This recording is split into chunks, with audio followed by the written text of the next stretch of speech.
Since this was announced, I mean, this might seem like non-news to people who don't live in Japan or haven't really taken the bullet train that much, but that cart service was a lifesaver because how many times have you had to rush to the bullet train to make that train? You didn't have anything on you. You were hungry. You were thirsty. You were just like, I made it on the train, but now I have 3 hours with nothing to do. Yeah. And they had stuff. They had snacks. They had food. They had drinks. They had alcohol. I mean, they had everything that you would need for that journey to enjoy yourself.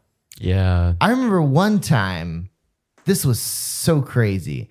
I had to go from Okinawa, which is obviously the southmost island chain in Japan, to Iwate Prefecture, which is almost in the northernmost part of Honshu. It was a day-long trip. I literally left at 8 a.m. and got there at like 10 or 11 p.m. And I only barely made it because my flight from Okinawa to Haneda was late. Mm-mm. And so I had to get in a taxi and basically be like, get that train! And so we were like racing down the Shitoko Expressway to Tokyo Station. Everything went according to plan. I jumped out of that taxi after paying my fare, of course, and made a beeline to the Shinkansen platform. And I got on the train with like 3 minutes to spare. And then I was actually bringing a musician up to Iwate for a benefit concert.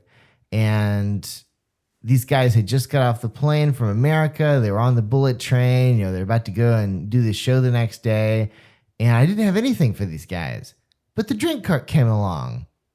And I said, as so many have said before, how many beers do you have? And they let me know the number. And I purchased all of those beers. And everyone had a great time going to Iwate that evening. But without that service, I would have just been like, well, I'm sure you're thirsty and tired and hungry, but you're kind of screwed. I see this as a component to a bigger issue that's been going on for like 40 years now. And that's where on a lot of, transportation, like speed trains, planes, they're taking away stuff little by little. Like, I remember traveling in Europe on the speed train, and they have a freaking like restaurant in there, where you can get some espresso, you can get some alcohol, you can hang out with other people on the train, which is so cool. Whenever I'm on the 14-hour flight from, Southeast US to Japan, I'm like, why isn't there like a communal like hangout area where you can get drunk with people and talk? Because a lot of people on the flight might be doing cool shit. That's called the back of the plane, where you chat up the flight attendants and get hammered. And you get free snacks too. Yes. I actually just figured out about this recently. Yes. So it's not official, but it is a thing. You go to the back of the plane, there's a bunch of bored flight attendants, and it's like, you give me booze and I will give you everything I know about everything. But then so what was the airline company back like in the 50s up to the 70s, and they flew everywhere. They flew from like Pan Am, dude. Pan Am. Yeah. Pan Am had like an upstairs. Yeah, at the top of the 747. And they had like a bar and like everybody was like having a good time. Like that romance has been robbed from like air travel. And now it looks like it's going to go away from trains too. It's like, where are we going with this? They're taking out all the cool shit. No, I mean, everything that's fun is being deleted. Yeah.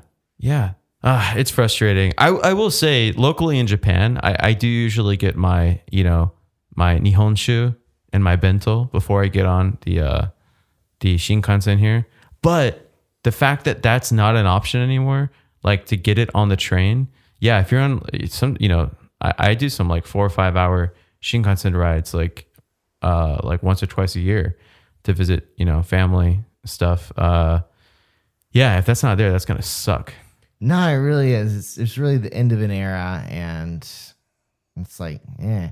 And I don't want to throw any stones, but did they really have to end this service? I mean, JR Central is one of the most profitable railway companies in the world. Yeah, how much do they make a day? It's like insane. Like, Oh I yeah, forget. I mean it's massive. So like to suggest that they weren't making enough money on the drink service that they had to discontinue it, it's like I'm pretty sure you guys are not on welfare. It just seems like another cost cutting measure. And I mean, the airlines have been doing it too. This whole shrinkflation thing. Like it used to be free to checked baggage in your luggage, and now it's like not free. You only get one free bag, and then you gotta pay $20, and you gotta pay $30, and you gotta pay $100. And I was like, since when did taking a flight and bringing your stuff become this like play by play, charge by charge situation? It's really unfortunate. First time I've heard shrinkflation, by the way. I feel like people just put whatever word they want to in front of inflation or inflation. Yeah, Marioflation. Marioflation. Yeah. Yeah. It's probably what we're going through right now. Yeah. Yeah. Need more coins. Yeah, I need more coins, and Yoshi isn't pulling his weight. Yoshi's gone, man. He's dead.